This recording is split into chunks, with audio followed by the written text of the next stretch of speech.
இந்திய கம்யூனிஸ்ட் கட்சி, Marxist communist கட்சிகள் சார்பில் மயிலாடுதுறையில் மே தின பேரணி மற்றும் பொதுக்கூட்டம் நடைபெற்றது.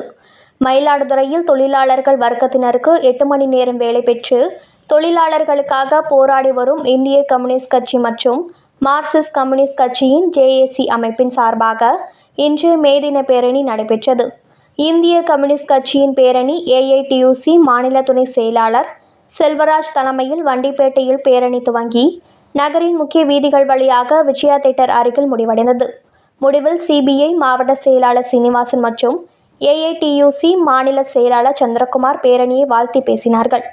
இதுபோல் மார்க்சிஸ்ட் கம்யூனிஸ்ட் கட்சியின் 45 இயக்கங்கள் இணைந்த JAC அமைப்பின் சார்பில் மே தின பேரணி TELC பள்ளியிலிருந்து CITU மாவட்ட தலைவர் கலைச்செல்வன் தலைமையில் துவங்கி நம்பர் 2 ரோடு வழியாக சின்ன கடைத்தெருவில் முடிவடைந்தது. அங்கு நடைபெற்ற மே தின பொதுக்கூட்டத்திற்கு JAC தலைவர் ராதாகிருஷ்ணன் தலைமை வகித்தார். தமிழக விவசாய சங்க மாநில பொதுச் செயலாளர் சாமி நடராஜன் சிறப்புரையாற்றினார். பொதுக்கூட்டத்தில் விவசாய தொழிலாளர் சங்க மாவட்ட செயலாளர் துரைராஜ், JAC பொதுச் செயலாளர் ராயர் மற்றும் 45க்கும் மேற்பட்ட தொழிற்சங்கத்தினர் கலந்து கொண்டனர். இத்தகவலை நமது செய்தியாளர் தாரிக் கனி மயிலாடுதுறையிலிருந்து தெரிவித்துள்ளார்.